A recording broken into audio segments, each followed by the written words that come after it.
frequentemente de botar para gravar. Pronto. Então, qual é a grande vantagem do laboratório do professor Meus? É que você pode acessar os computadores do IF e não tem a necessidade de você se preocupar em instalar no seu computador, ou se você não tem o computador, se você vai usar um celular, você também pode acessar o computador do IF através do seu celular. Então, você não precisa instalar a versão pirata de software algum. Qual é o grande gargalo do laboratório VSI hoje para nós, da nossa disciplina? É que, por exemplo, a parte de simuladores, envolvendo especificamente o simulador que a gente aprecia mais, que é o Proteus, ele tem uma capacidade realmente extraordinária, né, de desenvolvimento. A gente não tem licença.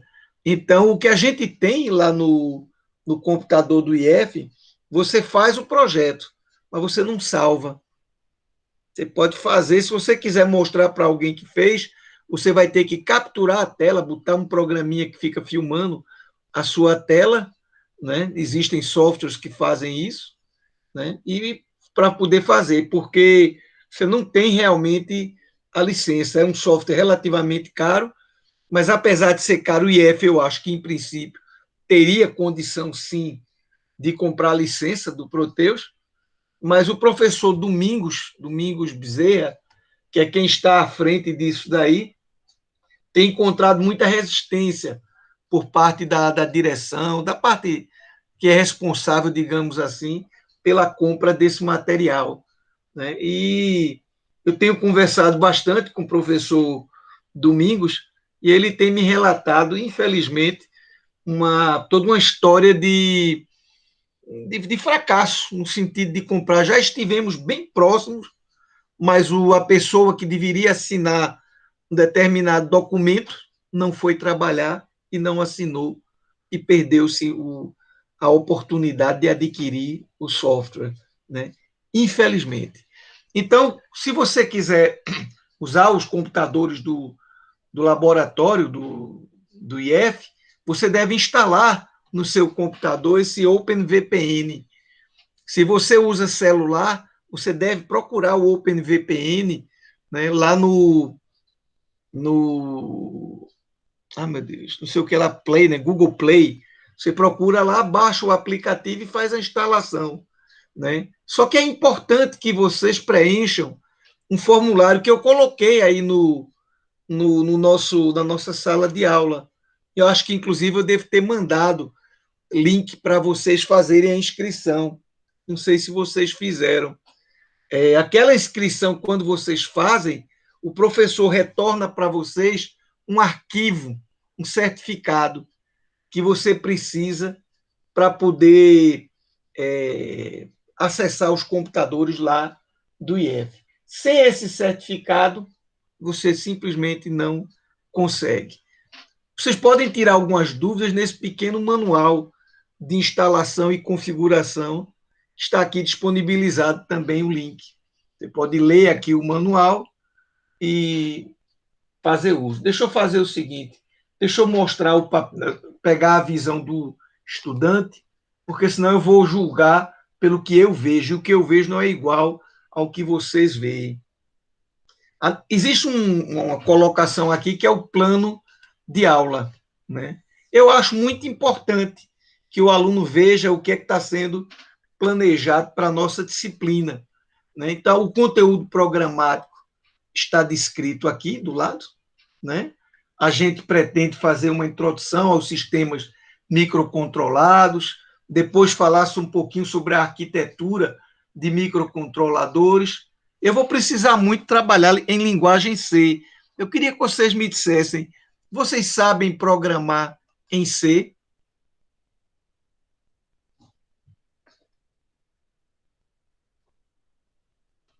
Gostaria que alguém abrisse o microfone ou escrevesse. Ângela disse que não, Matheus não.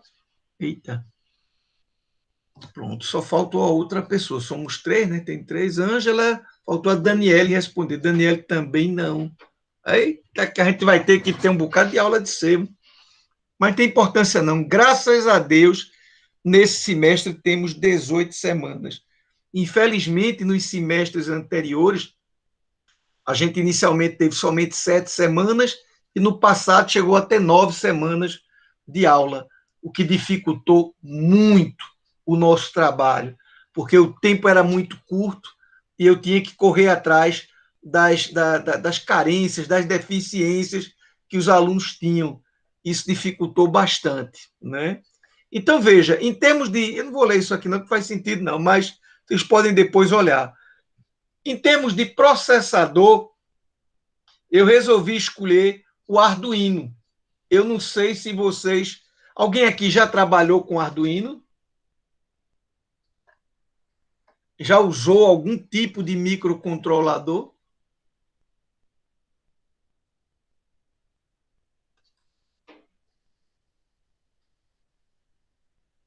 Vocês podem responder. Se quiser abrir o microfone para não ter que digitar, pode abrir e dizer.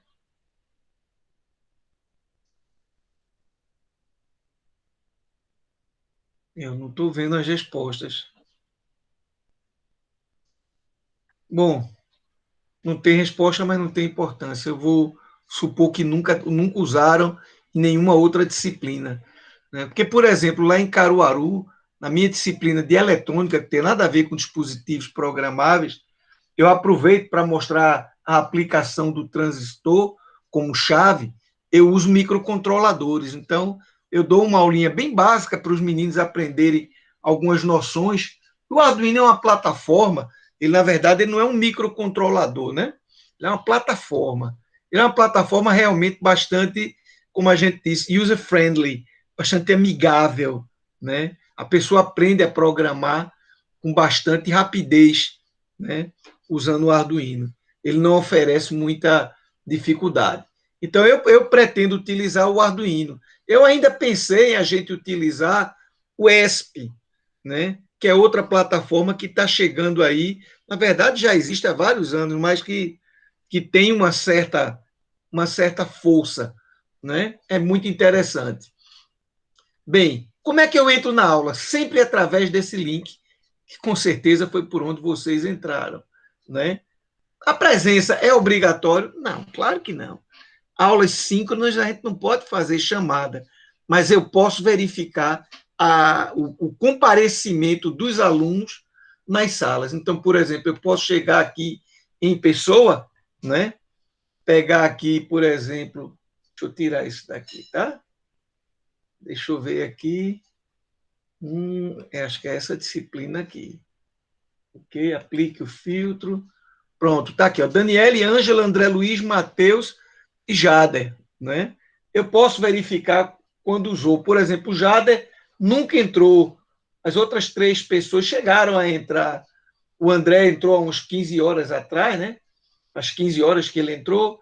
Agora há pouco entrou a Daniele, a Ângela e o Matheus. Com toda certeza, isso aqui é porque entrou para poder clicar no link, né? Mas eu posso também verificar nas atividades, né? Eu posso verificar a participação do aluno, se ele está tentando resolver aquela questão ou não.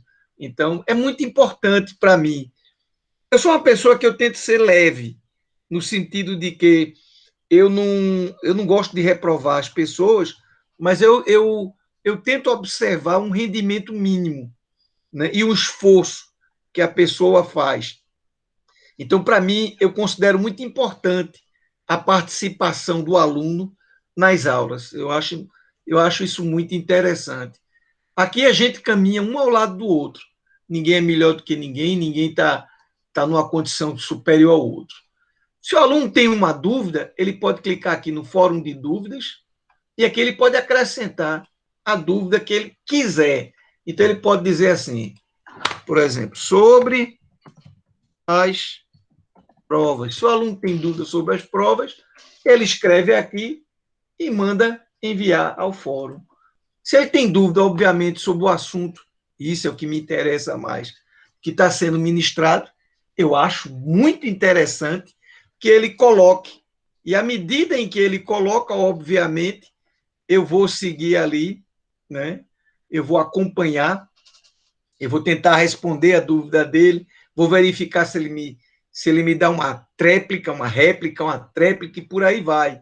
A gente vai tentando, digamos assim, conversar até deixar tudo bem esclarecido, né?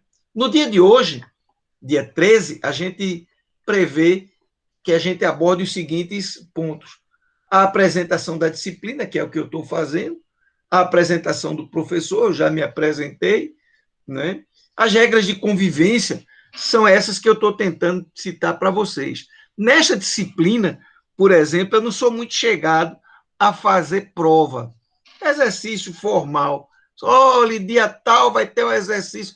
Não, então, normalmente, eu acho que esse tipo de disciplina é a disciplina que o cara tem que mostrar serviço de bancada, né? Então, o cara tem que fazer um projetozinho.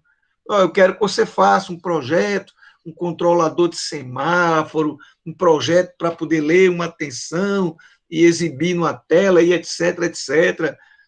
Tomar alguma atitude, alguma ação em relação aos valores que a gente lê, né? Eu acho que esse é o tipo de disciplina que a gente tem que resolver em cima de bancada.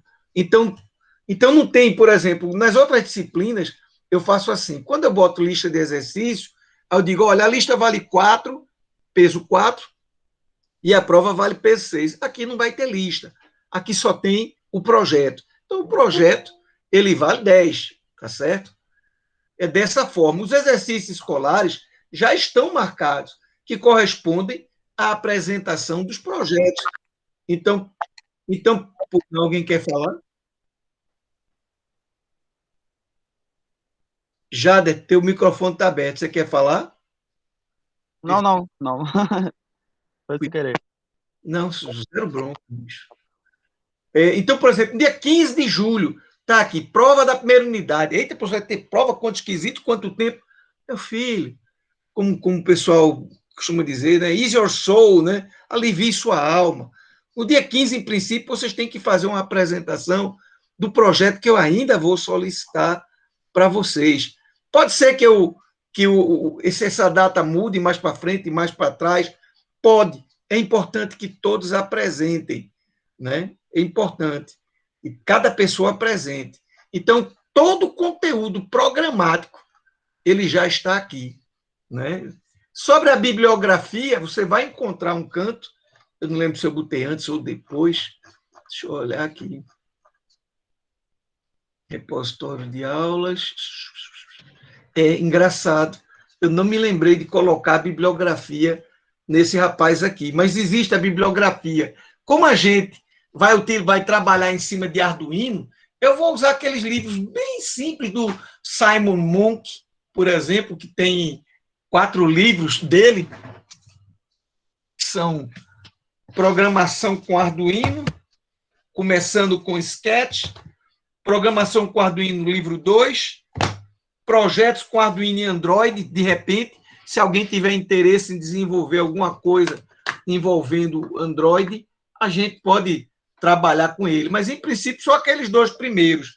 Ainda tem um outro livro chamado 30 Projetos com Arduino, né? Os projetos aqui completamente esmiuçados, né? O aluno pode olhar, ler o código, entender.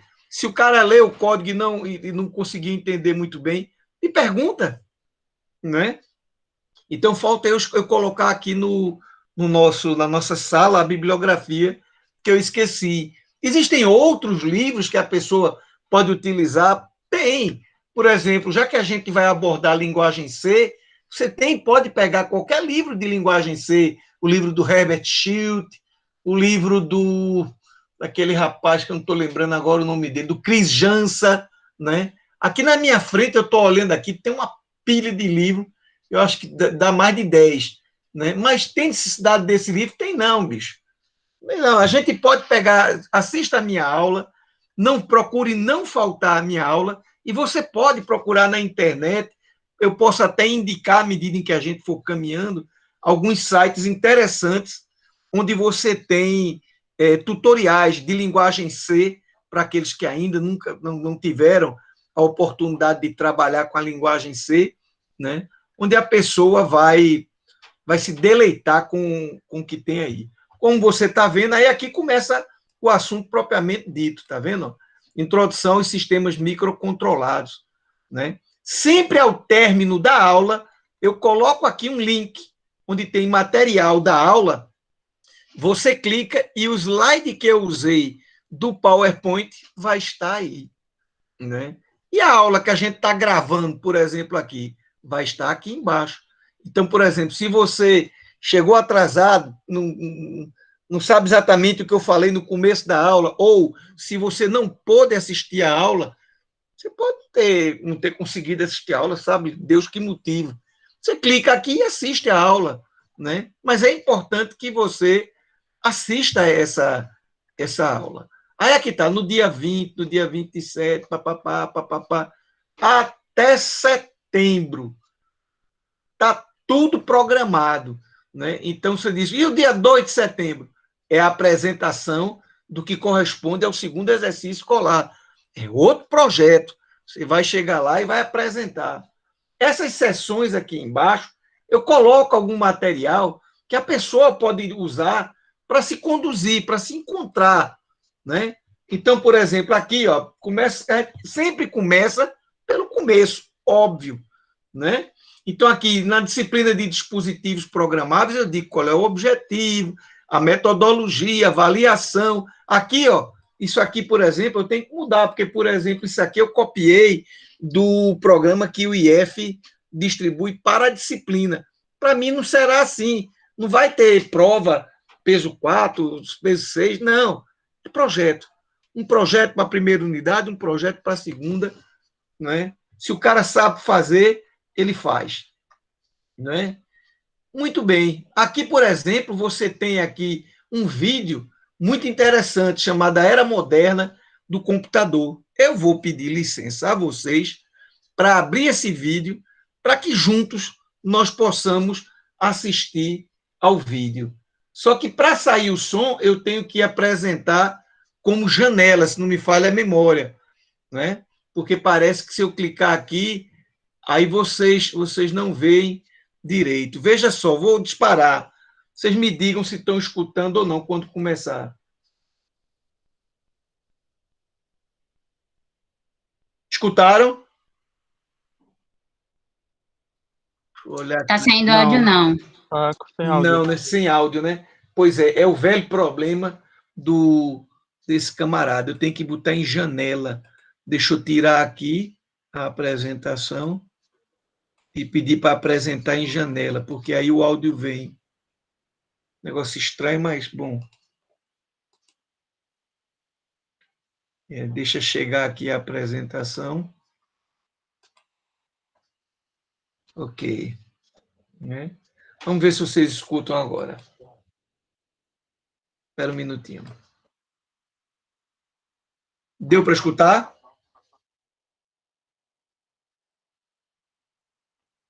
Ainda não. Não. Não? Ah, nossa. Gente, o que está acontecendo? Bom, está escrito aqui embaixo.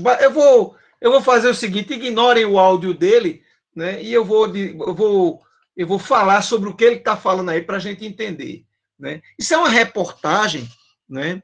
Se o senhor desativar esse áudio e ativar o da tela, se eu desativar esse áudio e fizer o que mesmo? Deixa eu olhar aqui o chat. E ativar o da tela, acho que funciona. Vamos ver então. Vocês estão ouvindo aí? Agora eu que não estou ouvindo, mas tudo bem. Vocês estão ouvindo? Não. Não.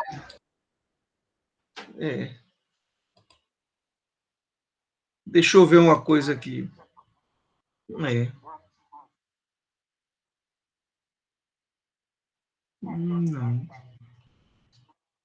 Bom, lá vou eu. Eu vou explicar. Isso aqui foi uma reportagem lá dos anos 80, eu acho. E o que o repórter está dizendo? Ele está dizendo que o século XXI chegou. Ele está apresentando a novidade, a chegada do computador, né, nos lares, no trabalho, com todo o impacto que ele vai produzir, né? Então, o que vocês vão ver aí é um computador, eu tinha um desse aí, isso aí parece um TRS-80 modelo 3, né? Eu lembro, esse computador, ele tinha uma memória de 16 kilobytes. Fantástica memória de 16 kilobytes. Esse aqui, ele tem disquete, ó. Era um disquete grandão que entrava aqui, ele tem disquete, mas os primeiros computadores, o meu, por exemplo, era uma fita cassete, dá para acreditar? Quando a gente queria guardar alguma informação, a gente usava um aparelho de fita cassete para gravar na fita, e passava para o computador através da fita cassete, e quando precisava salvar, tinha também que salvar na fita. Né? Olha, era um desastre. Obviamente não existia tela colorida, era tudo de uma forma extremamente limitada. Havia nessa época o que a gente chamava os BBS, que é o Bulletin Board System. Eu, por exemplo, eu era membro do BBS do Mandic. O Mandic, por sinal, morreu recentemente. Acho que foi o primeiro BBS que teve aqui no Brasil. Né? Era muito interessante. Você entrava no BBS do Mandic, aí lá você tinha chat, se você queria conversar com as pessoas, obviamente tudo na base do texto puro, não tinha imagem, não tinha animação, não tinha cor, não tinha absolutamente nada. Você também podia acessar banco, tudo na base de um menu que aparecia, e você escolhia qual era o banco que você queria trabalhar. Olha, era realmente um desastre. E o grande problema que as pessoas naquela época se perguntavam era sobre a questão da segurança. Né? Diziam, olha, rapaz, e como é que é isso? Eu vou acessar através de um computador, e a pessoa não pode descobrir a minha senha e, de repente, acessar a minha conta, tirar o dinheirinho que eu tenho lá com tanta dificuldade. Né? Segurança sempre foi e sempre será o grande problema desse mundo em que nós vivemos. Um mundo onde as pessoas são atrasadas moralmente. Né? Então, existe segurança total, plena? Não, claro que não. Né? Existe uma certa segurança, existe uma disciplina chamada criptografia, né? Onde as pessoas cifram as informações para que ela passe por um canal de comunicação que a gente chama de canal de comunicação inseguro. Né? Por incrível que pareça, você talvez, eu não sei se vocês têm noção disso ou não, porque eu não sei qual é o nível de conhecimento que vocês têm dessa área, mas existem equipamentos onde eu posso parar um carro aí na frente da minha casa e eu posso ficar fazendo uma espécie de escuta de tudo que se passa aqui através de meu computador. Né? Isso aí é um negócio interessantíssimo. Então, se não tem criptografia, ou seja, se a informação ela segue no que a gente chama de texto pleno, o camarada descobre tudo que ele precisar saber sobre sua vida. Então, a criptografia é uma barreira que se coloca, né, para que a pessoa não descubra. O importante da criptografia é que essa chave que lhe dá a segurança, ela fique mudando. Ela fique mudando. Porque uma chave, se ela ficar permanente, pode ser que você, depois de coletar muita informação, né, você consiga descobrir o que é que está escrito ali. Existem técnicas de análise. Obviamente, os esquemas de criptografia iniciais eram muito tolos, eram muito bobos. Né? Por exemplo, substituir uma letra por uma outra letra. Né? Isso é ridículo, porque isso não quebra a estatística da linguagem. Por exemplo, sempre depois de um Q vem a letra U, claro. Né? As vogais, elas têm uma frequência de ocorrência, né, relativamente elevada. Né? Na verdade, a frequência de ocorrência de cada letra depende do idioma. Mas se você conhece o idioma que você está, digamos assim, ouvindo de forma indevida, você pode quebrar essa segurança. Né? A gente fez isso uma vez lá na Federal, foi cifrada uma mensagem, né? E a gente quebrou a senha. Depois de coletar muita informação, a gente conseguiu quebrar, porque era um esquema fraco. Na verdade, era dentro da disciplina de criptografia. Então, o objetivo era que a gente conseguisse quebrar mesmo.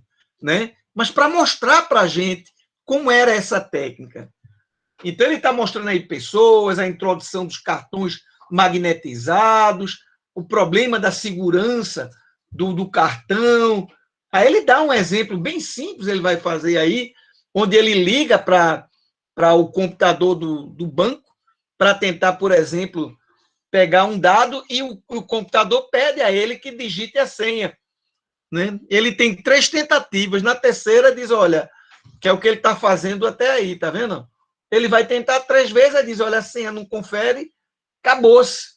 Ele tem que digitar esse código, né, para poder validar.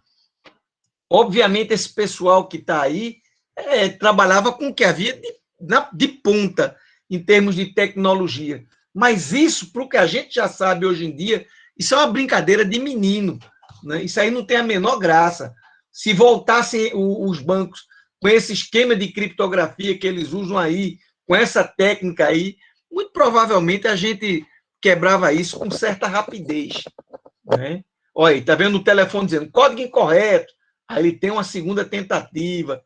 Né? Ele está tentando, veja a mensagem que vai aparecer escrito aí. Vai dizer de novo, 3 tentativas, sua ligação será cancelada. Ou seja, em princípio, eu estou lidando com um bandido que está tentando acessar uma conta que não é sua. Né? Então, ele mostra, o legal desse vídeo, o que me fez trazer esse vídeo, foi mostrar para vocês como era lá no começo, lá atrás. O povo, obviamente, bastante desconfiado, mas, por um lado, gostando. Ó, não precisa andar com talão de cheque, basta o cartão de crédito. Todo mundo achando muito interessante a sofisticação, mas, obviamente, com medo. Né? Isso é muito natural. Né? A era moderna do computador. Pronto, terminou o vídeo. Era muito interessante que o áudio funcionasse, especialmente para esse outro vídeo, que eu gostaria de assistir também com vocês. Eu queria que vocês assistissem isso em casa, depois. Esse vídeo aqui, ele é um vídeo interessantíssimo. Alguém já assistiu esse vídeo? É They Made of Glass.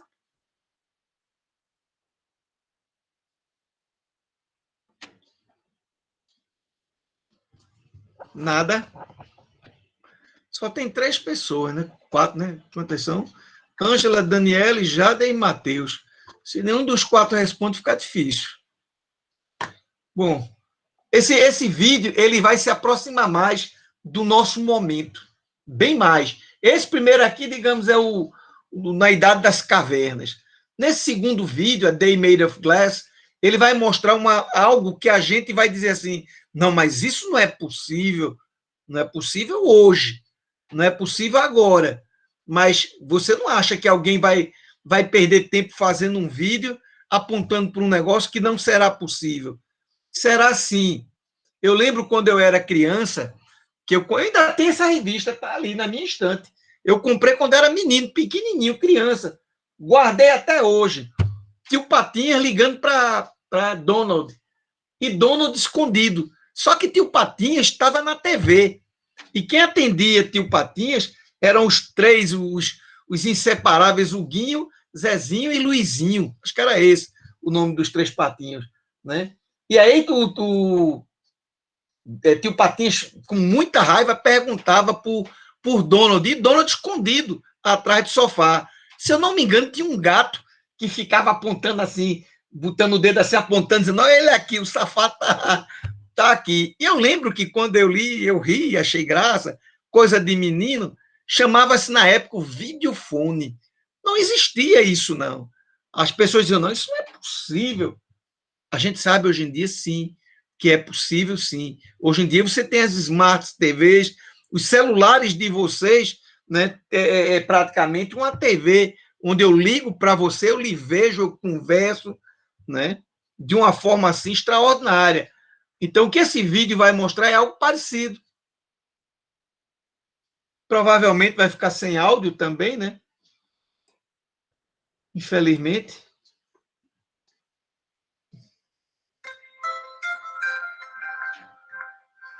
Chegou algum áudio para vocês? Esse saiu. Esse saiu, né? Pronto, 7 da manhã, num futuro próximo. O casal está dormindo, tal, descansando. Olha, 7 da manhã indicou lá a TV. Vidro com célula fotovoltaica. Olha ele começando a ficar claro, permitindo que a luz do sol entre. Já estava muito claro lá fora. Ele vai lá na TV, interage com a TV, né? É muito massa. Ele está vendo as notícias, ela vai, obviamente, escovar os dentes. Opa, chegou uma ligação telefônica. Olha aí. Oi, Jennifer, 9h30, tal, não deu para ler que ela mudou. Ela vai responder a pessoa por ali. Botou a senha dela, tal, e disse um ok.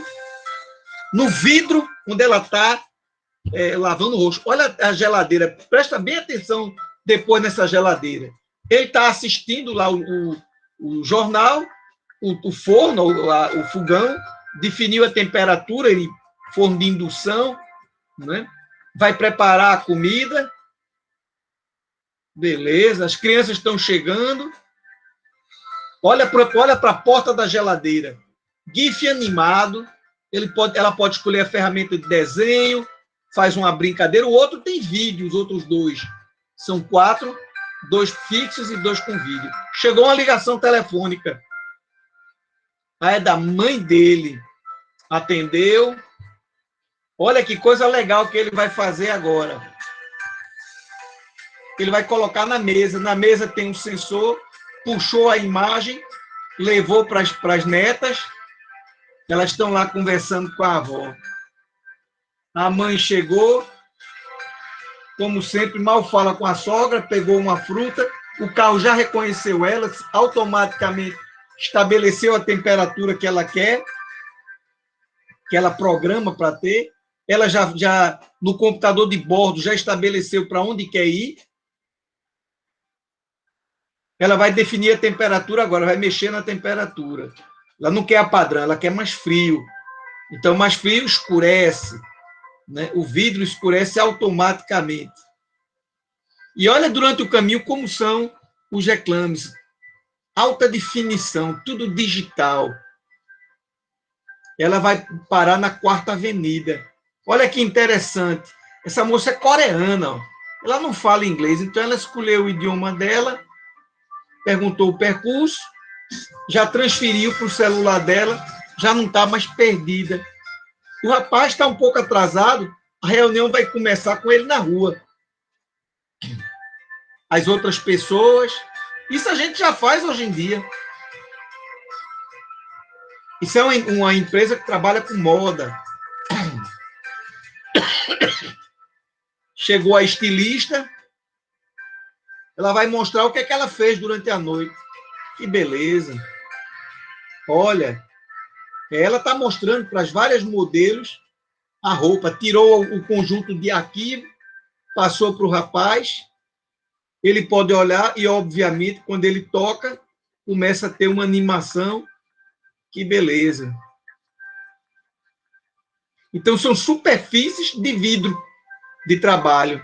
Melhor, ele pode fazer, como é que chama, meu Deus do céu? Essa projeção em 3D da pessoa aparecer aí. Tem um nomezinho que agora me fugiu. Inclusive, a entrega do Oscar, uns anos atrás, antes da pandemia, usaram essa técnica. Deixa eu dar uma pausa. 1946, Gabor, né, foi quem definiu, inclusive foi prêmio Nobel, né, quem definiu essa técnica que é usada aí hoje em dia, que é coisa do futuro. Ainda não está completamente definida. Olha que legal. Bem-vindo de volta, Jennifer. O que é que você está querendo hoje? Uma roupa casual. Aí, opa, já aparece aí. Ela verifica como é que fica a roupa, se está legal. Telas dobráveis, que já existe hoje em dia. Telas dobráveis.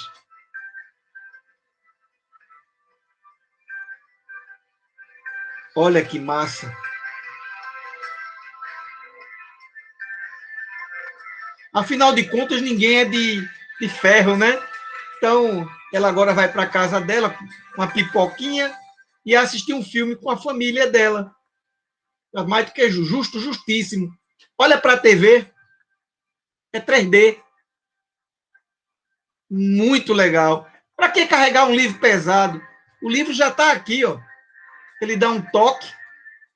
Já temos o Kindle, mas o Kindle, em relação a isso, é muito pesado. Vai dormir e tchau. Gente, olha que coisa legal. Então, o que, que a gente está vendo aí? A gente está vendo a evolução, né, da tecnologia ao nosso redor. A gente está vendo como o mundo modificou de uma forma tão profunda. E quem está por trás disso tudo? Quem está por trás de tudo isso são os dispositivos programáveis. Tudo aquilo que você viu ali só é possível porque existe um elemento por trás, um poderoso processador de sinais, digamos assim, que é programável, que ele pode, digamos assim, fazer cálculos numa velocidade assim extraordinária. Eu lembro que em 90, né? 92. Em 92, eu dei para uma pessoa conhecida minha um processador que já era até antigo, né, da Texas Instruments, era um TMS 320 C10, isso. Ele fazia 10 milhões de operações de ponto flutuante por segundo. Isso é coisa antiga. Esse cara não serve mais para nada, né? Então, hoje em dia, você está doente, você vai para o médico, precisa fazer um exame, uma tomografia, uma ressonância. Puxa, isso tudo é feito, né, em tempo real. Né? É feito em tempo real. O cara está ali passando o tomógrafo, as informações estão sendo enviadas para um senhor processador, onde tem um programa, né, que está controlando tudo aquilo e mostrando para a gente, né, as imagens em tempo real. Então, o médico, de repente, ele pode até consultar um outro médico de um outro hospital, de um outro país até mesmo, né, para ouvir uma segunda opinião sobre algum achado que ele possa ter encontrado no exame que ele está realizando naquela pessoa. Né? E aí, vocês gostaram desses 2 vídeos? Sim, professor, bastante interessante, principalmente esse último aí que o senhor mostrou. Que esse último está mais próximo da nossa época, né? O primeiro... Veja a diferença. Olha, isso aqui, esse camarada é anos 80. Isso aqui, digamos, é anos 2010, por aí. Poxa, de 80 para 2010, você tem o quê? 30 anos. Em 30 anos é uma mudança muito pesada. Muito pesada. Um computador eu vou dizer assim, de 2 anos atrás, provavelmente, hoje em dia, já é considerado obsoleto. Obsoleto. Você compra um computador, com 1, 2 anos, já aquele ali já... Por exemplo, eu comprei um computador, era um i7. Eu lembro que eu comprei um senhor computador, um i7, 16 GB de RAM, 1 TB de HD, SSD puro, não é híbrido, não, puro. Ora, hoje em dia você tem um i9, né? Hoje em dia você tem o M1, que é um outro processador, que é mais rápido do que o próprio i9. Está batendo no i9 assim, fácil, né? Então, poxa, a Intel, ela há uma semana atrás, talvez um pouquinho mais, anunciou que desenvolveu um processador de nanométrico, né? O menor processador do planeta. A Intel desenvolveu. Pode ficar certo que os outros estão indo atrás disso aí e dizer, não, tudo bem, realmente você lançou, mas agora o meu é menor do que o seu, é mais veloz. Os próprios dispositivos que a gente usa, que são chamados semicondutores, eles antigamente, até hoje em dia ainda é em parte assim, eles usam uma construção bidimensional, mas já há algum tempo a gente não está mais, já está introduzindo esses semicondutores 3D. Né? É interessante, largura, altura e profundidade. Isso faz com que os dispositivos fiquem cada vez menores. Né? Então, existe um artigo aqui que você pode ler, caso você queira. Né? É um artigo muito interessante que eu peguei há muitos anos atrás, né? Mas que ainda hoje em dia isso serve, né? É uma introdução ao mundo dos microcontroladores, só que aqui, nesse artigo, ele vai, digamos assim, focar no processador chamado PIC, né? Então, ele vai contar aqui toda a história, o surgimento dos primeiros microprocessadores, né? Eu acho que vocês já devem ter ouvido essa história. Já viram ouviram em alguma outra disciplina como é que surgiram os primeiros processadores?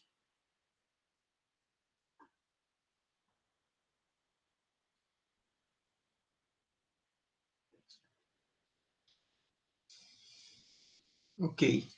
Bom, então aqui vai ser contada toda essa história, depois vocês acessam esse texto, né, se tiver interesse, né, não é obrigado, né?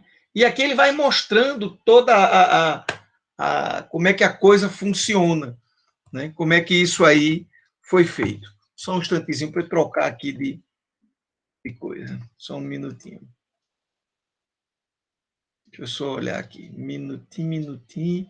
Ok. Então, bom, esse é um texto bastante interessante, né? Se alguém trabalha com PIC, ou já trabalhou alguma vez com PIC, eu acho que vai gostar dessa apostila. Ela não está totalmente traduzida, não. Tem partes lá no final que vai estar em inglês, porque eu não tive mais saco de terminar. Ela tem, acho que, mais de 300 páginas. Olha aqui, 333. Né? Eu realmente cansei. Até onde eu pude ir, eu fui. Ela também termina ajudando até o pessoal de eletrônica digital, porque aqui fala sobre portas digitais, né? Mas aqui tem coisas que, para a gente, independem do processador. A noção do que é um registrador, o que é um registrador de função especial. Isso a gente vai trabalhar na nossa disciplina. Só que eu não vou querer, digamos assim, focar nesse tipo de abordagem. Eu não vou querer focar nesse tipo de abordagem. Eu sou uma pessoa muito prática. Então, eu acho que para a gente é importante saber trabalhar com o dispositivo. Eu quero que vocês aprendam a programar microcontroladores, a perceber a importância dos microcontroladores, o que é que eu posso fazer com os microcontroladores. Para mim, isso é o que importa, tá certo? Eu não quero que ninguém venha definir. Me diga o que é aí um pipeline. Não quero saber disso, não. Quero que você venha definir pipeline, etc. Eu quero que você entenda. Você pode até chegar para alguém e dizer assim, bicho, tu conhece toda a teoria, mas tu sabe programar o microcontrolador? Rapaz, eu sei fazer um LED acender. Aí você dá aquela gargalhada, aquela gaitada, acender um LED, fazer. Isso é ridículo, né? Bom, existe um último texto aqui que eu queria que vocês dessem uma estudada, que eu acho interessante ler para tomar conhecimento, que são os chamados sistemas embarcados. Esses, para a gente, são extremamente importantes. Por quê? Porque eu estou meio doente, mas de vez em quando eu vou tossir, mas tudo bem. Os sistemas embarcados, basicamente, eles surgem a partir do momento em que o processador foi ficando menorzinho. Foi ficando menorzinho, foi ficando menorzinho. Opa, então agora eu posso construir um dispositivo que eu boto aqui no meu bolso. Né? Digamos para vocês que isso aqui é a ponta do iceberg de onde começou a surgir a ideia dos dispositivos IoT, que hoje em dia é uma febre. Hoje em dia, para onde você olha, para onde você imagina, tem lá dispositivo IoT, né? Quer dizer, internet das coisas. Então, hoje em dia, o seu relógio se conecta à internet. Eu tenho um relógio aqui, que o meu relógio ele se conecta à internet, ele entra no Facebook, ele faz a leitura do meu e-mail, ele entra no WhatsApp, etc. Além de outras funcionalidades. Ele pode medir quantas calorias eu perco quando estou andando, ele pode calcular meu índice de massa corpórea, basta eu dizer as informações para ele, minha altura, meu peso, pronto, ele já diz lá. É impressionante. Quer dizer, a gente está num mundo onde mais do que nunca, né, é válida aquela expressão quientista. Quientista quer dizer dos anos 1500. Olha que coisa engraçada, uma expressão dos anos 1500 nos dias de hoje. Pois é, naquela época foi quando começaram a surgir as grandes navegações. Vocês devem lembrar, 1492, a descoberta da Europa, ou da América. Jesus, eu realmente hoje eu não estou 100% não, mas vamos lá.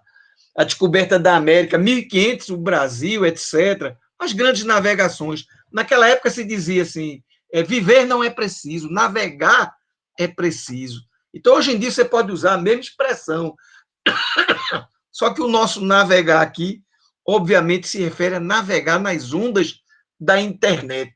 Né? Então, esses sistemas embarcados, que vocês vão ler aqui, né, eles apontam para o surgimento de uma nova tecnologia. É dentro desse quadro que começam a surgir os microcontroladores. Olha ele aqui, ó. Olha ele aqui. Começa a surgir os microcontroladores, né, que são diferentes dos microprocessadores, no sentido de que o microcontrolador pegou tudo que é periférico que estava do lado de fora e colocou dentro do mesmo circuito integrado, dentro do mesmo encapsulamento. E isso é legal? Isso é massa. Isso é muito legal. Antigamente, até hoje, eu estou velho, mas até hoje eu me lembro. Quando eu pegava um processador, por exemplo, 8088, 8086, que era o processador utilizado nos primeiros PCs, a gente sabia, 8059, controlador de interrupção, 8237, controlador de DMA, 8251, se me falha a memória, é o controlador de porta paralela. Quer dizer, poxa, tudo isso eram circuitos integrados que ficavam ao redor do processador e que precisavam se comunicar com o mesmo, né, para que a coisa funcionasse direitinho. Aí o microcontrolador disse, mas rapaz, tu é mané mesmo. A tecnologia já evoluiu, e muito. Não faz muito sentido. Vamos jogar aqui memória, vamos jogar conversores AD e DA, vamos jogar periféricos, temporizadores, etc. Alguns processadores, por exemplo, a linha ESP, tem até sensores de temperatura aqui dentro. Nos MSP 430X da Texas Instruments, eles têm até rádio que eu digo é Wi-Fi, eles têm para transmitir e para receber informações sem fio no MSP 430X. Se for sem o X, não. Sem o X, o rádio tem que ficar do lado de fora. Aí a gente usa um CC 1100, que não existe mais, 1101, 2400, que é para 2400, né, mega, 2.4 giga, que é a frequência que se usa em mouse, etc. Né? Então, cada vez mais, a gente percebe um mundo, né, sendo invadido. Olha o iPhonezinho aqui. Aqui tem um processador aqui dentro. Eu chamo de processador, pode ser microprocessador ou microcontrolador. Né? Aqui tem um ARM aqui dentro, uma unidade de processamento, que é um ARM, que obviamente tem um código-fonte, que foi passado para código-objeto e colocado aqui dentro. Essas expressões talvez sejam estranhas para vocês, código-fonte, código-objeto, mas eu acredito que vocês pagaram uma disciplina de programação onde aprenderam o que é código-fonte e código-objeto. Não sabem?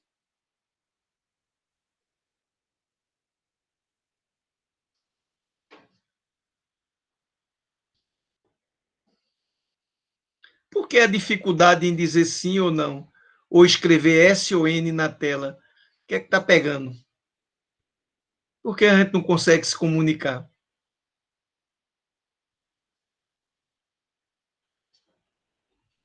Rapaz, tá difícil. Tá bem difícil.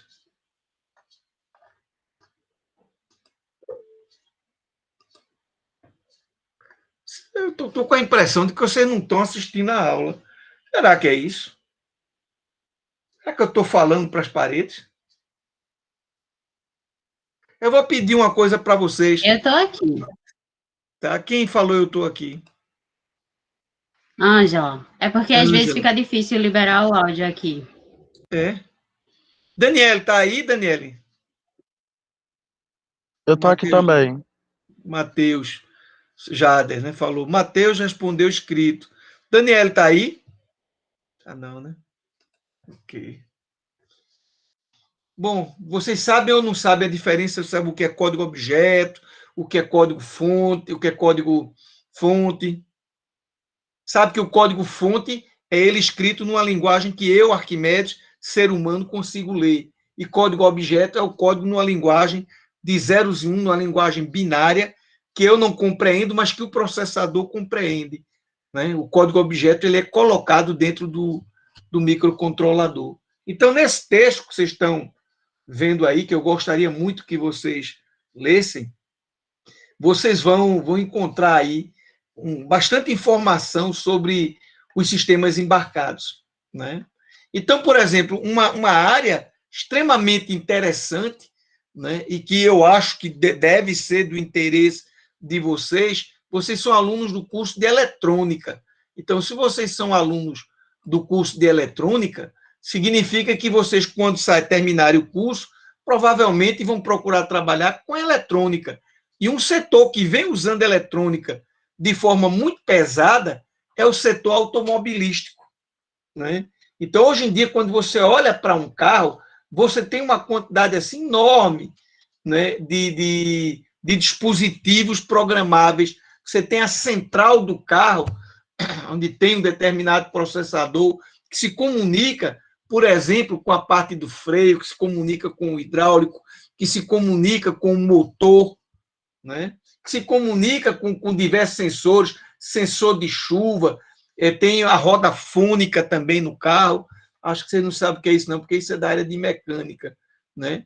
E tudo isso, toda essa comunicação entre a unidade central de processamento do seu carro e as diversas partes se dá através de um protocolo chamado protocolo CAN, né? Etc. Então, eu não vou ficar lendo aqui, não, porque acho que não está tendo um bom retorno, não. Né? Muito bem. Existe uma sondagem. Até o dia 17 de maio você pode enviar essa sondagem. Você clica aqui, vai lá na sondagem, eu acho que são 5 perguntas, que é para eu poder saber por onde eu vou. Né? A sondagem vai apontar para mim por onde eu devo caminhar, no sentido de ajudar vocês. Tá certo?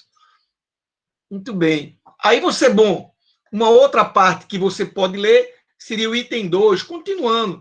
Depois o item 3, tem tutorial, tem pesquisas, né? Gostaria muito que vocês respondessem essas pesquisas, lessem o tutorial para a gente poder trabalhar. Eu vou então partir para cima do slide de PowerPoint para a gente poder trabalhar a aula de hoje. Mas aqui você pode ver, tem uma quantidade imensa de informações. Né? Eu vou fechar aqui e voltar para a apresentação. Ok. Bom, hoje está aí, hoje 13 de maio. As regras de convivência a gente já conversou. Né? Bom, vamos lá. Em 1969, né, foi lançado o primeiro microprocessador. Né? Isso aí foi algo muito... Está aparecendo para você, não está? Ah, tá não. Tá não, porque estava em janela. Deixa eu botar aqui outra janela agora. Desculpa. Eu pensei que eu tinha já mudado, mas não mudei, não. Certo, pronto. Agora eu estou vendo tanto o que vocês estão vendo, como estou vendo o chat. Então, em 1969, foi lançado o chamado Altair 4004. Né? Opa, toquei sem querer. Né? É um processadorzinho, como você está vendo aqui, ó, de 4 bits. Olha só. Hoje em dia, 64 bits já é ridículo. A gente já trabalha com 128 bits. Pois é, mas em 1969, né, o lançamento do do Altair 4004, do microprocessador, ele foi algo assim extremamente comemorado, né? Não apenas pelos seus inventores, pelo pessoal da Intel, né? Mas pelo mundo de uma maneira geral.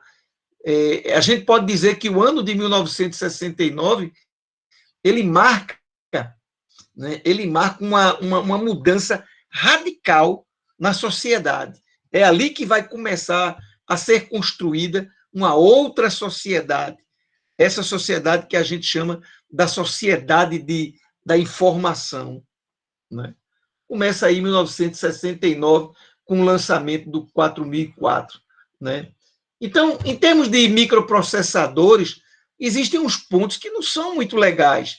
Por exemplo, você tem que ter muito circuito para poder se comunicar com o mundo externo. Isso eu tinha comentado. Você tem que ter o que a gente chama de PPI, que é a interface paralela. Você tem que ter controlador de interrupção de memória. Ou seja, o microprocessador, né, ele só faz o processamento, mas toda a informação está do lado de fora.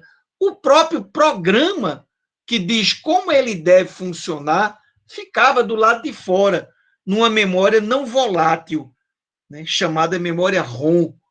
Já vinha gravado de fábrica, acabou-se, estava ali. Se você precisava de uma memória de leitura escrita, uma memória RAM, tinha que vir buscar aqui fora. Portas também, né, periféricos, né, tudo do lado de fora. Tudo tinha que ser do lado de fora. Não tinha nada lá dentro. Então, isso realmente tinha que se conviver com essa dificuldade. Mas aí, em 1971, a Texas Instruments, olha aqui, ó, o símbolo do Estado americano, né? O Estado americano Texas tem são essas a sua disposição geográfica. Eles lançaram o chamado TMS-1000. Aí a coisa iria mudar, iria começar a ficar mais interessante, né? Surgiu o primeiro microcontrolador. Mas esse microcontrolador inicial aqui, ele não mudou muito, não. Ele não colocou os periféricos lá dentro. Ele colocou basicamente memória aí dentro desse microcontrolador, né? Mas já era, digamos assim, um salto em relação aos microprocessadores, né? Então, quando a gente fala em microcontrolador, a gente está dizendo que ele tem um microprocessador, né, e que tem periféricos dentro dele, né, que pode ser comparadores, conversores analógico digital, digital analógico, timers ou temporizadores, circuitos de PWM. Vocês sabem o que é um PWM, não sabem?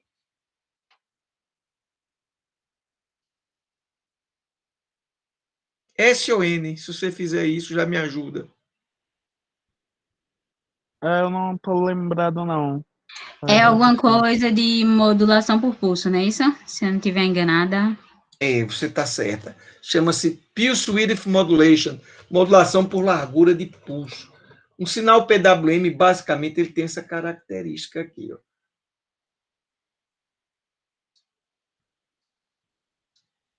Opa, aqui era para ter subido um pouquinho mais. É que meu dedo às vezes erra. Pronto. Ou seja, os pulsos não possuem a mesma largura. E isso é interessante. Rapaz, isso é interessantíssimo. Isso é interessantíssimo. Por exemplo, você pode ter um camarada, digamos aqui, que ele está, digamos, produzindo um certo calor. Está produzindo um certo calor. Existe aí uma certa temperatura. Aí você coloca aqui um sensor. Você coloca um sensor nele, uma pinóia.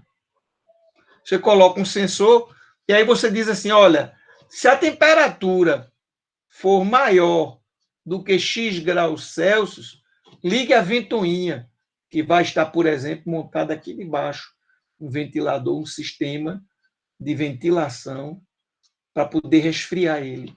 Liga a ventoinha. Aí, quando liga, a temperatura começa a cair. Caiu abaixo de um determinado valor, desliga a ventoinha. Então, significa que você consegue, através desses pulsos, você pode dizer assim, ó, liga a ventoinha, aí ligou. Ligou, a temperatura está caindo, caiu. Opa, pode desligar, tá certo? Aí você desligue. Não, opa, já pode desligar. Né? Ele, dessa vez, não precisou muito tempo. E assim por diante. Né? Então, PWM é extremamente importante. Se você tem, por exemplo, um drone, e aí no seu drone você tem aqui, vamos fazer assim, você tem aqui uma hélice, vamos botar outro aqui, outra hélice, vamos botar aqui um terceiro aqui, e aqui você tem uma hélice, seu drone, por exemplo, está aqui assim, e você está, digamos, você está querendo deixar ele estável, né? Só que existem correntes de ar que vêm por aqui, ora vem por aqui, ora vem por aqui, pode estar vindo por baixo, pode estar vindo por cima, né? Então, esses ventiladores, essas ventoinhas aqui, elas giram a velocidades diferentes, né? De modo a compensar, a você olhando ela assim no horizontal, elas estão lá bonitinho, porque senão ele vai ficar, digamos, inclinado, ou ele vai ficar indo para um lado e para o outro, vai terminar perdendo o equilíbrio e caindo. Né? Então, é através de PWM que eu estou o tempo todo controlando, modificando essa velocidade do giro desses motores, né, para manter ele estável. Aí existem controladores que a gente chama controlador proporcional integral derivativo, conhecido como PID. Né? Tem só proporcional, tem só integral e só derivativo. Como eu posso ter, por exemplo, proporcional integral, eu posso ter só derivativo, só integrativo. Né? Você vai estudar isso na disciplina de controle. Vocês aprenderam alguma coisa sobre sistemas de controle? Acho que não, né? Bom, você tem, por exemplo, dentro do microcontrolador, você pode ter sensores de temperatura, como no ESP. Você tem interfaces seriais do tipo USART, que é universal, síncronos, assíncronos, receiver, transceiver, RxTX, digamos assim. Você pode ter uma interface serial do tipo USB, você pode usar I2C, SPI, CAN, Ethernet, são protocolos diferentes, né? Cada interface dessa tem uma maneira diferente de trabalhar, né? Então, o microcontrolador ele começa a trazer para a gente um universo muito mais próximo, né, de interação, de integração da gente com esse mundo externo que está aí. Aí a gente começa a imaginar coisas que a gente possa fazer. Ah, poxa, eu posso automatizar o processo de mandar água para a caixa d'água, para não ter que dizer, eita, acabou a água. Não precisa acabar a água para você bombear água lá para a caixa lá de cima da casa. Você pode ter um sensor que diz, ó, quando cair abaixo de um certo mínimo, já é hora de mandar água lá para cima. Né? Você pode, dentro da indústria, Ave Maria, o que você mais tem são aplicações que você controla a velocidade de máquinas girantes, de esteiras, temperatura, vazão, pressão, são variáveis extremamente importantes dentro da indústria. Né? Ok? Então, o que o microcontrolador faz é isso, ó, pegar essa turma todinha que você está vendo aí, né, e jogar aí dentro do mesmo encapsulamento. Veja que a antiga CPU, o antigo microprocessador, existe aqui dentro. Né? Só que ele está rodeado de elementos que antigamente ficavam do lado de fora. Né? Tudo em paz até agora? Sim. Ok. Dentre os microcontroladores, um camarada muito comentado, muito conhecido, e que eu usei ele durante um bom tempo, é o chamado 8051. Né? Esse camarada, eu não lembro bem, mas eu acho que quem iniciou a fabricação dele foi a Intel. Né? O primeiro a fabricar. Eu tenho a impressão que foi, na verdade, não foi só a Intel. Havia naquela época, isso foi anos 90, quando esse cara surgiu, 90 e alguma coisa, né? Na verdade, ele é uma evolução do 8048. 8048, aí depois veio o 8051.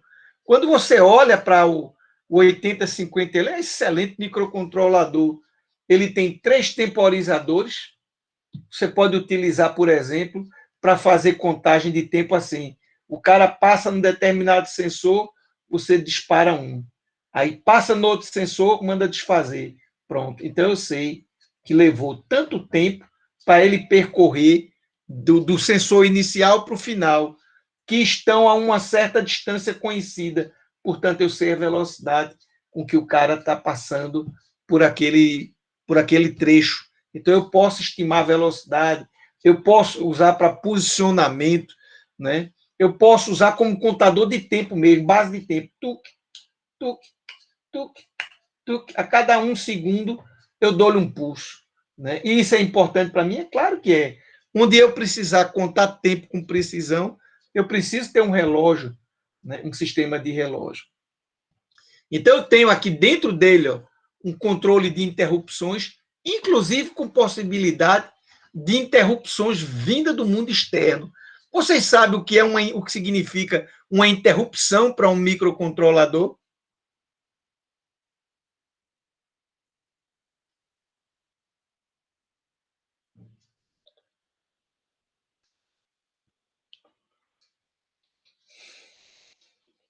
Vou repetir a pergunta.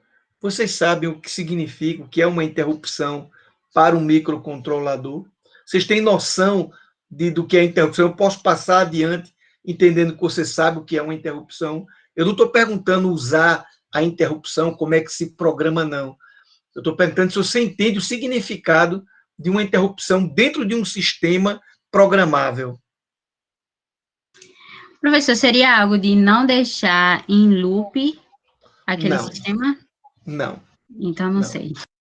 Você tem aqui um código, você tem aqui um programa que está sendo executado. Então, por exemplo, vou supor que uma interrupção ocorra e eu estou aqui. Eu vou supor que eu estou aqui. Opa, eu estou aqui. Quando existe o pedido de interrupção, eu, assim que possível, saio daqui, vou para uma rotina chamada rotina de tratamento da interrupção. Aí executo a rotina e volto para a linha imediatamente seguinte aonde eu me encontrava. Isso significa que eu não preciso, por exemplo, ficar olhando assim: ei, o cara pressionou na tecla? Ei, o cara pressionou na tecla? Eu não preciso ficar perguntando se existe um teclado no meu sistema digital, no meu sistema programável. Eu não preciso ficar, isso aí chama-se pooling, ficar fazendo um pooling, passando e perguntando: ei, teclou? Ei, não, fique tranquilo. Quando ele apertar numa tecla, isso pode gerar um pedido de interrupção. Opa, aconteceu a interrupção. Veio de onde? Veio dali, daquela fonte de interrupção. Ah, rapaz, aquilo ali é o teclado. Significa que ele pressionou. Se ele pressionou o teclado, então vamos ler qual é a tecla. Ah, qual é a coordenada? Ah, essa coordenada com essa. Ah, isso aqui é a letra P. Ah, pronto. Ele pressionou P. E assim por diante. Por exemplo, existem outras interrupções. Eu posso ter interrupções do mundo externo que eu posso gerar. Eu posso dizer assim: tá tudo certo, tudo certo, tudo certo, tudo certo. Aí, num determinado momento, eu gero um pedido de interrupção externa. Eu gero um pedido de interrupção externa, dizendo: epa, a temperatura chegou em determinado nível. Aí o cara diz: opa, chegou, então hora de ligar o sistema de resfriamento. Ou não, de repente eu quero que ele chegue naquela temperatura. Então, hora de ligar a esteira, porque eu quero que ele primeiro faça um aquecimento, chegue numa certa temperatura e depois percorra um trecho nesta temperatura para fazer, por exemplo, uma soldagem. Né? Ah, que legal. Bom, então todo o controle de interrupções, né, vem de fora. Eu posso ter memória, que a gente chama de memória flash, que é uma memória rápida. Né? Posso ter a minha memória convencional, RAM, que é uma memória lenta. Aqui nesse flash aqui, eu posso colocar o meu código, tá certo?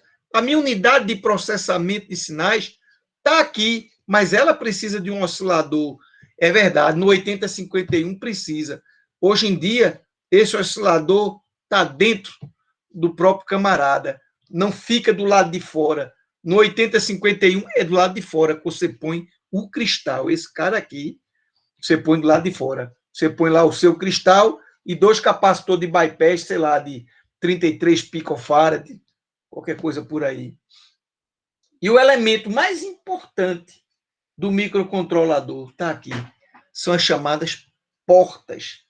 As portas que tanto pode ser de entrada como pode ser de saída. Olha que coisa interessante, porque geralmente a pessoa pensa assim, se é porta de entrada é para entrar. Não, mas ela é porta de entrada e saída. Ela pode ser programada em qualquer momento para se transformar numa porta de saída. Muito legal. Então, e isso, quem faz isso? Você. Aonde? No código. É muito legal, né? Existe uma porta de comunicação serial? Existe. Poxa, massa. Significa que eu posso me comunicar com outro sistema, com outro dispositivo, através de uma comunicação do tipo TX-RX. Eu envio alguma coisa e recebo uma resposta da pessoa, do sistema com o qual eu estou me comunicando. Por exemplo, eu posso, por aqui, transmitir um pedido de informação. E o cara pode mandar a informação pela porta e depois, por aqui, dizer assim, já fiz, é a resposta dele. Leia o seu barramento, que o que você me pediu já está lá. Ah, beleza, obrigado, valeu. Né? E por aí vai. Né? Deu para entender, de uma maneira assim, geral, a ideia? Deu sim. Esse foi um processador muito interessante e foi o primeiro microcontrolador que eu, particularmente, tive o prazer de trabalhar com ele. Né? Hoje em dia, a gente tem outras versões dele, 89, 51, etc. A Analog Devices, ela fabrica um sensor chamado ADE, acho que é 5569. 5569. Rapaz, esse cara é um show. Esse cara é para fazer monitoramento de energia. Ele mede potência ativa, reativa, aparente, frequência, fase. Ele mede tudo. E dentro dele tem um 8052, que é o irmão do 8051. A diferença é que ele tem um temporizador a mais. Né? Então, puxa, quer dizer, para poder utilizar esse camarada, eu tenho que saber programar em 8051. Cada microcontrolador desse tem, digamos, o seu conjunto de palavras reservadas. Né? Mas, em geral, a programação deles, que no começo se fazia em assembly, hoje em dia a gente não faz mais isso. Hoje em dia a gente não se preocupa mais em programar em assembly. A gente faz a programação usando a linguagem C, porque fica muito mais próximo do usuário. Aí você diz, mas aí tem perda? Nos dias de hoje, não. No começo, aqui nessa época, tinha sim. Toda a programação que eu fiz dos equipamentos que, às vezes, eu ainda encontro o equipamento que eu desenvolvi na TWR Informática, eu encontro lá, sabe onde? No Bom Preço. Eu não sei se vocês já viram no Bom Preço um microterminal que está presente nas caixas, que ele é assim, ó. Aqui tem um display. Né? Às vezes eu chego lá no Bom Preço e aqui está, obviamente, está todo o teclado dele, cheio de coisa aqui. Não sei se alguém já observou. Isso aí é um microterminal MT, era, né, na minha época, MT400. Obviamente, um colega nosso que botou a empresa na justiça e ganhou, e etc., e era realmente a mente pensante, engenheiro brilhante, Frederico, que não é o Frederico daí do IF. Aí no IF tem um professor que eu sou admirador dele, que é o Frederico Braga, né? Esse rapaz chama-se Fred, agora eu não lembro mais do nome dele, eu sabia o nome completo dele. né, esse camarada ele montou a empresa lá em São Paulo, ele ficou com a empresa, o dono teve que ceder para ele, como ressarcimento pelas covardias que ele fez lá, ele ganhou na justiça, legalmente. E aí ele lançou uma linha de microterminais, que eu acho que são os que estão sendo usados hoje no Bom Preço, que às vezes eu vejo, né? Às vezes olha assim e fala assim, eita, eu sei o que tem aí dentro, né? Pode ter mudado, mas, em geral, muita coisa ainda eu tenho certeza, ainda segue a mesma filosofia, né? Deixa eu ver aqui, porque aqui não está andando.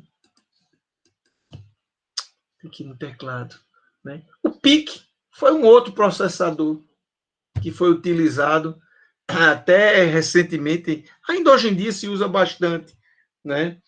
O PIC ele chegou, digamos assim, botando a boca no trombone, né? Milhares de pessoas deixaram de utilizar os 8051 e passaram a utilizar o PIC. O grande segredo do PIC eram as bibliotecas. Ou seja, o PIC, você encontrava biblioteca com tudo quanto é função. Outro ponto legal dele era o fato de se poder usar C. O 8051 também pode usar C? Pode. Né? Existe um software chamado Kale, né? Que você pode utilizar, mas é tão difícil encontrar um compilador em C para o 8051. Para o PIC você encontra de bolo, por exemplo, o microC, né, que é um excelente compilador. Né? Então, se você olhar para o PIC, ele não mudou muita coisa, não. Tem aqui as portas, né, são as chamadas as portas de entrada e saída, né, cheio de periféricos, tá vendo aí, ó? Temporizadores, 3 temporizadores, comparador, tensão de referência. Esse CCP é Capture and Compare and PWM, é o gerador de PWM. Interface serial USART, memória E2PROM, olha que legal. Na época do 8051 não tinha. Nessa época já existia a chamada EEPROM ou E2PROM, né? Que é uma memória cujo conteúdo eu posso apagar através de um comando. Eu lembro que quando eu fazia programas no 8051, eu usava um 8051 com janela. Ele era assim, tinha uma janela de quartzo aqui, né? Ficava aqui assim. Eu tinha que botar dentro de um apagador por 40 minutos, no mínimo, recebendo luz. Né? Recebendo luz. Eu acho que era UV, eu não lembro bem, mas eu acho que era UV. Era 40 minutos de luz para poder apagar. Aqui não. Eu dou um comando e apaga a memória. Pronto, apagada. Né? O resto é mais ou menos a mesma coisa de qualquer processador. Ele tem pilha, o outro também tem. Né? Tem a parte de unidade aritmética, só que aqui está mais esmiuçado do que esse outro lado. Aqui está meio diagrama em blocos. Aqui ele esmiuçou. Aqui você tem também algumas características interessantes. Né? Tem aqui, por exemplo, o burnout. Né? O burnout, basicamente, ele faz assim: se a tensão caiu, ficou abaixo de um determinado nível, ele reinicia o processador, porque ele diz, olha, eu não tenho mais segurança de que aquela informação que eu estou lendo esteja correta. Eu estou lendo aqui um nível lógico alto, mas será que é alto mesmo? Talvez seja baixo. Né? Então, o burnout faz isso. O programador dele, do próprio chip, do PIC, ele é um programador de baixa voltagem. Ele usa aqui um recurso interessantíssimo, que é o chamado watchdog. Esse, sim, é aquilo que a colega falou agora há pouco, evitar você ficar em loop. É um temporizador. Você bota, digamos, 10 nele, aí ele faz 10, 9, 8, 7, 6, 5, 4, 3, 2, 1. Se ele fizer 0, ele significa que ele vai resetar o processador. Né? Ou seja, ele não pode zerar. Né? Ele faz uma contagem regressiva e ele nunca pode zerar. Se ele zerar, ele entende que você está preso dentro de algum lugar e que não consegue sair dali. Por isso que ele está ali. Por isso que chama cão de guarda, que em inglês se diz watchdog, né? Tem osciladores, temporizadores de chamado power-up. Isso aí não precisa se preocupar com nada disso, não. A gente, por enquanto, está só fazendo um passeio pelas características desses camaradas. O DSPIC, ele é um processador, é um microcontrolador bem mais moderno do que o próprio PIC, bem mais poderoso. Na verdade, eles coexistem. Você, tanto hoje em dia, pode comprar um PIC, como pode comprar um DSPIC. A diferença está nesse DS aqui, que é um Digital Signal, né, Processing. Ou seja, ele é um processador digital de sinais. Significa que ele tem dentro dele um DSP, né? É um processador muito específico. Veja a quantidade de periféricos que ele possui. Ele possui interface CAN, SPI, esse PC que eu não sei, port change. Não, desculpe, não é PC não, isso aqui é I2C. Existe o port change, mas é no Arduino, né? Tem o I2C, etc. A quantidade de periféricos que você tem aqui embaixo. Esse OTG é one time, não é on the go, né? On the go é um tipo de interface que você tem para USB que é muito interessante a utilização dele. Ele tem a parte de analógica que você está vendo aqui, conversão, né? Isso aqui é uma fonte chaveada SMPS, é Switch Mode Power Supply, né? PWM, né? Etc. É um processador muito mais sofisticado, né? Muito mais sofisticado.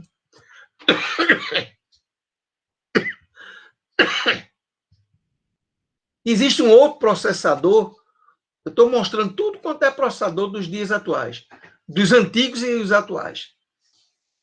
Esse aí é o ESP8266. Esse é extraordinário, esse processador. Qualquer um de vocês compra um ESPzinho da vida e muito facilmente faz um sisteminha, por exemplo, para ligar a TV, para mandar uma informação para um provedor da internet. O que é que as pessoas fazem? A gente faz assim. A gente tem aqui três caras que a gente está querendo monitorar. Aí coloca um sensor no 1, no 2, no 3. Nesses caras a gente coloca umas plaquinhas usando ESP e todos eles aqui com antena, né? Todos eles com antena. Então eles transmitem, por exemplo, para a internet e lá na internet, na World Wide Web, né? Sei lá como é que chama. Ok. Pronto, aqui está o Brasil, tá, etc. Ele transmite para a internet joga lá num determinado site, digamos, o 1, o 2 e o 3. E em tempo real, você está lendo o que está acontecendo aqui, onde esses sensores estão instalados. Então, eu posso, por exemplo, instalar isso aqui na minha granja, por exemplo, em Caruaru. Eu posso ir para a Alemanha. Chega lá na Alemanha, eu digo, rapaz, eu quero ver como é que está a situação lá dos meus viveiros que eu cuido, tal, etc. Aí você entra assim na internet, então esses caras estão transmitindo remotamente o tempo todo, e eu estou acompanhando aqui. Não é. Rapaz, houve algum problema, viu? Esse camarada, o número 1 aqui, está mostrando algo que não devia. Automaticamente eu faço uma ligação telefônica, chamo a pessoa que eu deixo aqui responsável por esse espaço aí, digo, dá uma olhadinha lá, porque está tendo algum problema. Ou então, eu posso ir para a Alemanha para fazer uma demonstração da tecnologia que eu desenvolvi, por exemplo, na área de pescado, na área sei lá do quê. Aí junta lá um bocado de pessoas, de empresas, que estão interessadas, e eu mostro em tempo real, né, a coisa funcionando. Isso fazer com o ESP é muito fácil, né? Ele já tem toda a circuitaria aí dentro, Obviamente, ele tem tudo quanto é interface para permitir a comunicação, né? E isso de uma maneira bastante simplificada, né? Bastante simplificada.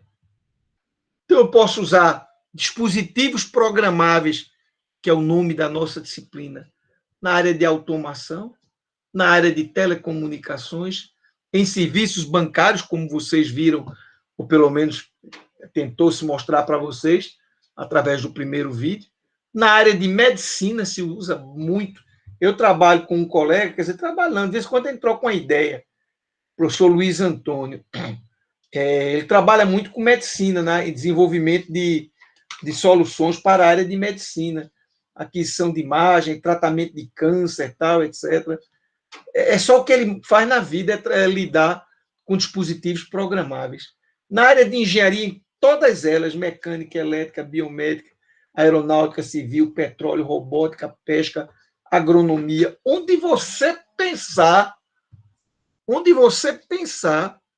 você tem a possibilidade aí de utilização de dispositivos programáveis, né? E isso é fantástico, isso é muito, muito interessante.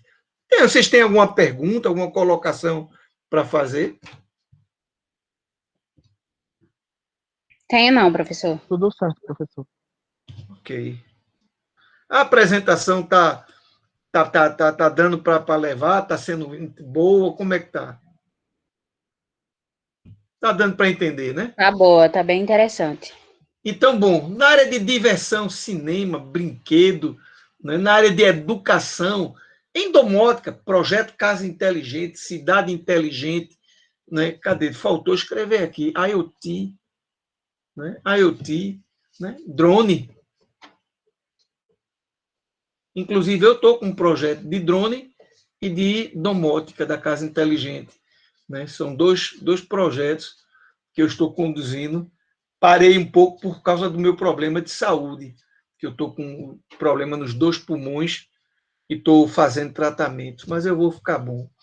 Na área de hotelaria, né?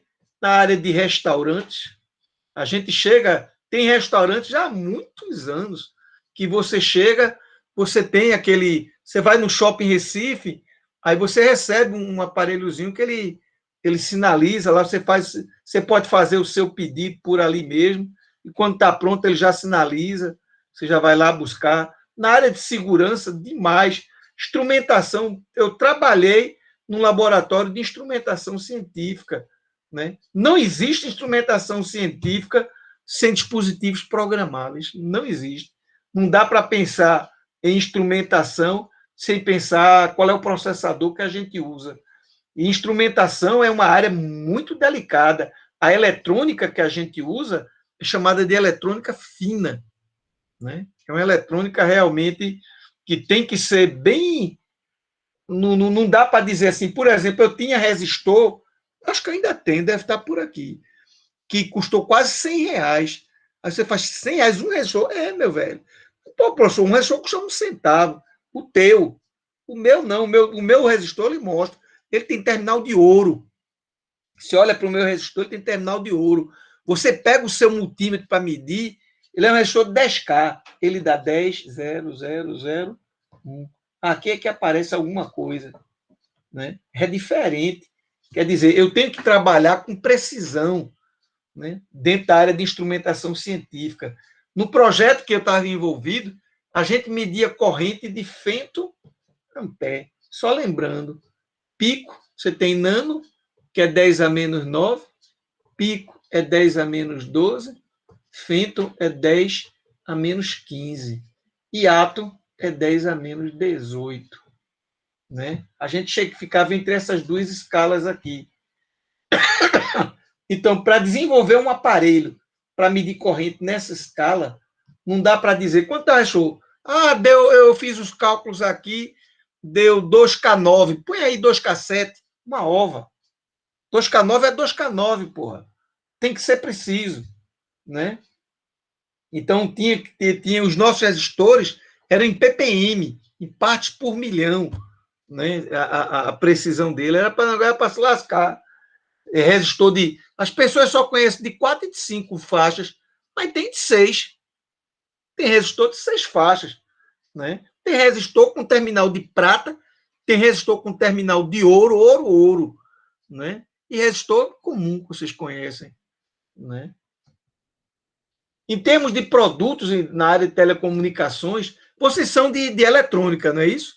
São de tele, não, né? Vocês têm aí telefones celulares, modems, roteadores, switches, tablets, todos eles. Pode desmontar se quiser. Você vai encontrar, garanta a você que vai encontrar processadores aí dentro, especialmente ARM. Garanta a você, nesse tipo de produto que trabalha com frequência elevada, que precisa de um processador extremamente rápido, pode apostar, você vai encontrar aí processador. E pode encontrar mais de um, viu? Eu já abri equipamento de ter 2, 3 processadores, né? Ou seja, eles trabalham em modo de cooperação.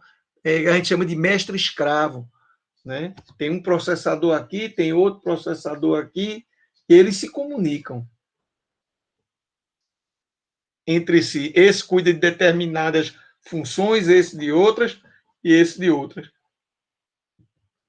né? Então, em termos de sistemas embarcados, a gente já comentou, acho que aí não tem mais o que acrescentar, não. Mas, basicamente, um sistema embarcado, ele é um sistema dedicado.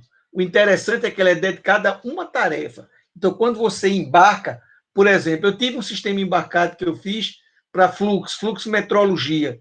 Ele só fazia aquilo, né? Podia programar para fazer outra coisa? Podia. Mas no meu equipamento eu só tenho interesse que ele faça aquilo.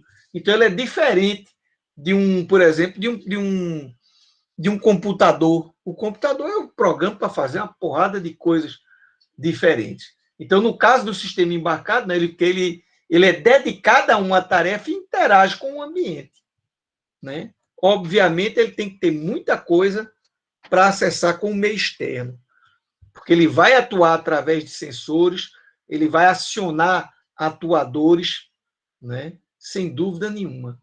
Então, você tem o iPhone, você tem placas, e finalmente, pronto. Jesus só Jesus no pedaço mesmo. Chegamos onde a gente queria. É o Arduino. Essa é a plataforma que a gente vai utilizar.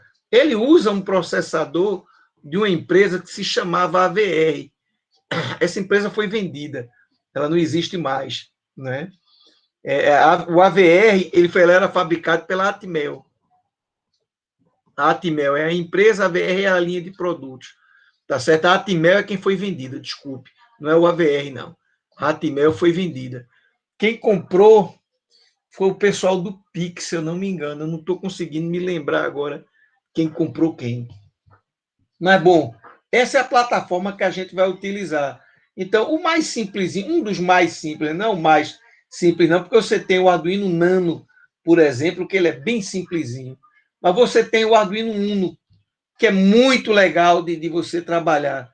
Ele tem um conjunto de portas analógicas para você ler sinais analógicos. Ele tem um conjunto, tem a possibilidade de você se comunicar através de I2C, que basicamente são 2 sinais, dados, que é o primeiro, SDA, e clock, que é o segundo. Então, os dados trafegam pelo SDA, mas eu preciso do clock pulsando para poder mandar os dados. Você tem aqui umas portas, você tem um canal TXRX, e você tem aí esse monte de portas, né? Inclusive essa 1 e 2, esse camarada aqui que está dizendo interrupção 1, interrupção 2, não obrigatoriamente. Eu também posso usar ele para outra finalidade, viu? Ele está mostrando aqui que, na verdade, um pino desse pode ter uma porrada de outras funções. E isso aqui tem a ver com a parte de alimentação. 3V3, 5 volts, terra, reset, tensão de referência. Esse primeiro aqui é não conectado, né? Então, o Arduino, para a gente, é que vai ser o cara que a gente vai utilizar durante o nosso curso. Tudo que a gente falar, a gente vai tentar simular utilizando um Arduino. A gente vai mostrar o Arduino, vai botar ele para funcionar, vamos tentar desenvolver algumas soluções inteligentes. Eu tenho horror a quando eu vejo as pessoas desenvolvendo, trabalhando na área de programação para fazer acender um LED, bater um relé. Eu acho isso ridículo, né? Acho que a gente tem que fazer algo mais inteligente. Senão, se for só para fazer isso, não precisa disso, não. Né? Então, vamos ver se a gente consegue trabalhar legal. A interface do IDE, ou do Arduino, que a gente chama de IDE, Integrated Development Environment, ambiente de desenvolvimento integrado. Então, o ambiente de desenvolvimento integrado, ou simplesmente a interface do Arduino, é essa que vocês estão aí. Ninguém me respondeu se já tinha alguma vez na vida trabalhado com Arduino. Se não trabalhou, vai ter a oportunidade. Lá no computador do IF, a gente tem o programa do Arduino já instalado, pronto para ser utilizado. Essa interfacezinha aqui.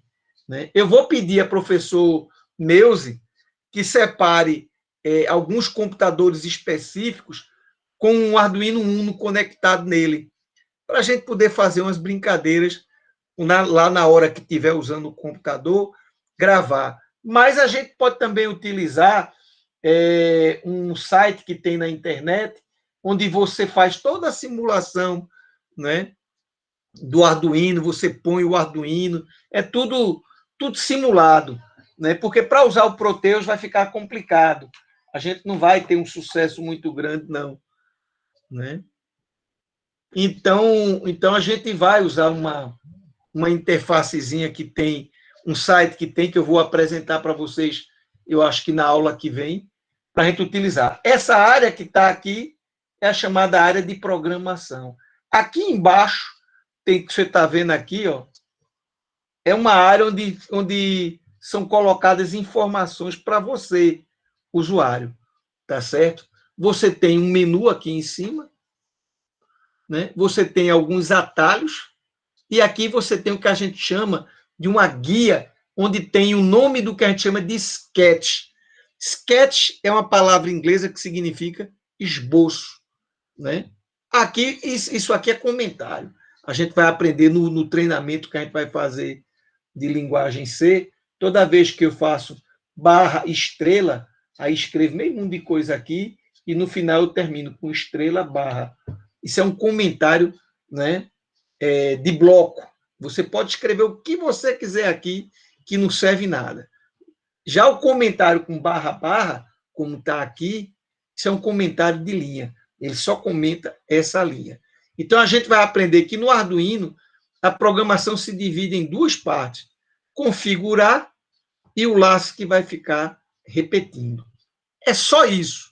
Então, o que é configurar? É dizer assim, eu vou usar a porta serial na velocidade de 9.600. Olha, está aqui.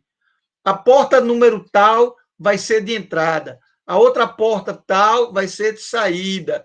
Eu quero que você defina tal variável como sendo inteira, não sei quem como sendo booleana, e por aí vai.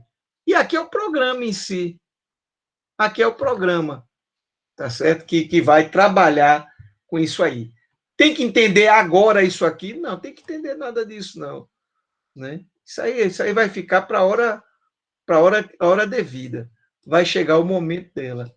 Quando a gente for trabalhar com a programação do Arduino, a gente entra aí, como vocês dizem, de boa. Né? Aqui eu estou mostrando, ó, detalhando o menu principal, dando um zoom. Eu tenho arquivo, editar, sketch, ferramentas e ajuda. Esses ícones aqui, na ordem, significa o primeiro compilar, o segundo carregar. Carregar é transferir, é passar para o Arduino. O outro, que tem ali como se fosse um documento assim, significa criar uma nova guia. Guia são essas abinhas aqui. Se eu mandar criar uma nova guia, ela vai ser criada aqui do lado. Abrir um sketch ou salvar. Aqui está aqui, uma guia com um determinado programa. Toda guia ele chama de sketch alguma coisa. Eu tenho que chamar isso? Não. O programa é teu, bicho.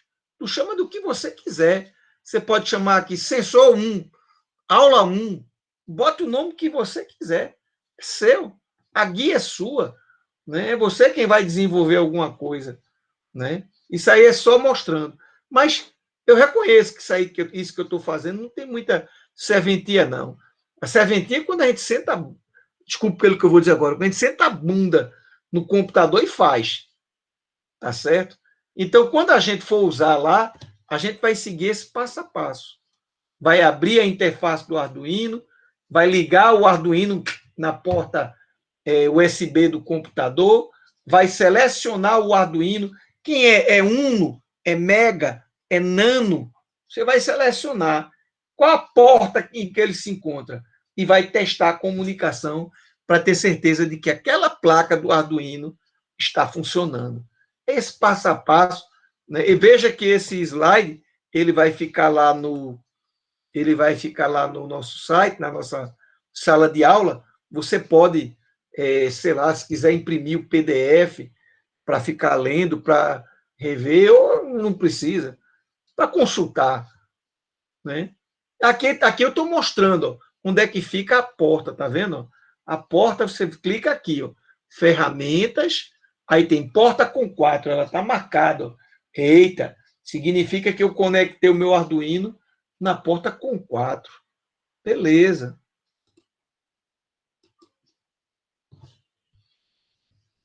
Aqui a placa, tá vendo? Eu também comentei. Ferramentas, placa, aí eu selecionei a VRBot Mega, mas podia ser um Uno. Se você, por exemplo, conecta um Uno e seleciona Mega, vai dar chabu. Vai dar. Eu já tive aluno que diz, professor, o negócio está tudo certo, mas não está funcionando, o que está acontecendo? Eu estou aqui endoidando e o negócio não funciona. Ô, meu filho, dá uma olhadinha. Meu filho, você está usando um Uno, mas, no entanto, selecionou Mega. Faça comigo, não. Né? Selecione direitinho que funciona. Né? Às vezes acontece que a placa está queimada. Por isso que eu peço para testar a comunicação. Então, toda a programação nossa vai ser em linguagem C. Tudo. E o Arduino possui todas essas funções que vocês estão vendo aí. Tratamento de entrada e saída digital, analógica, funções matemáticas, trigonométricas, calcular números aleatórios, lidar a nível de bit ou de byte com determinada informação, tem uma parte de entrada e saída avançada, funções de temporização, lidar com caracteres A, B, Antônio, Pedro, interrupções, muito bom, comunicação e USB. São esses os recursos que a interface, a IDE do Arduino lhe oferece. Né? Ou seja, Arduino não é um processador, é uma plataforma. E nessa plataforma você tem tudo isso à sua disposição. Então a gente pergunta, tá, você escolheu o Arduino, porque o Arduino realmente é um sucesso. Por quê? Porque é uma plataforma simples, porque é barata, porque tem um suporte fantástico, porque a biblioteca está lá para você baixar quando você quiser, na hora que você quiser, porque tem muito código aberto que você pode estudar, melhorar, aperfeiçoar, etc. Né? Então, isso foi o que fez a grande diferença das plataformas fechadas com 8051. O PIC já melhorou um pouco, mas das anteriores, o pessoal trabalhava com um negócio muito fechado. Você tem que comprar o meu compilador, você tem que fazer não sei o que lá. Aí ninguém fazia. Acabou-se. Abre, escancara, para tu ver a quantidade de pessoas que vão começar a utilizar. Você pode botar o preço lá embaixo, que o número vai crescer tão exponencialmente que você vai ter um lucro assim extraordinário. Né? Aqui eu estou mostrando quando a gente compila, ele tem uma indicação de progresso.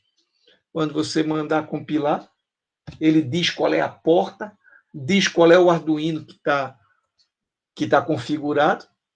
A janela de mensagens eu criei ela grande aí, porque ali na primeira vez, quando eu mostrei, quase não dava para ver. aqui quando eu falei comunicação com o usuário. Eu mostrei a ela bem grande, e a nossa aula encerra por aqui.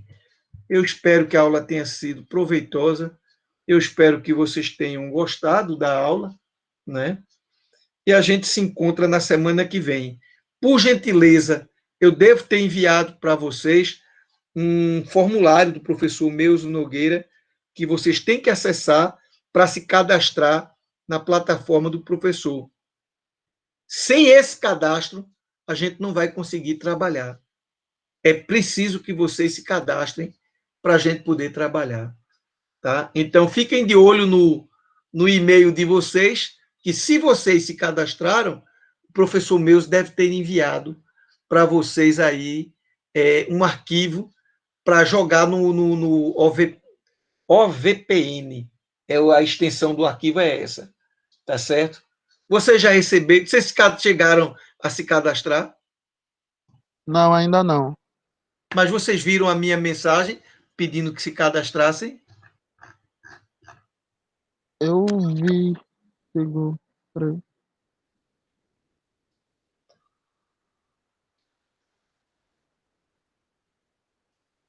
Chegou, tá aqui. Chegou uma mensagem que acesse o negócio lá do professor, né, para poder se cadastrar. É um formulário do Google Forms, né? Ele manda um formulário. Se por acaso não chegou, eu mando de novo. Se houve algum problema, tem problema não. Eu mando, não tem mistério nenhum, né? Então, se você recebeu, os outros também devem ter recebido. Então, eu vou encerrar a gravação aqui e a gente se encontra na próxima quinta-feira. Forte abraço para vocês. Professor, eu gostaria de alinhar uma situação com o senhor, porque é o seguinte, eu estou estagiando, e aí o meu horário de estágio, ele ultrapassa o da sua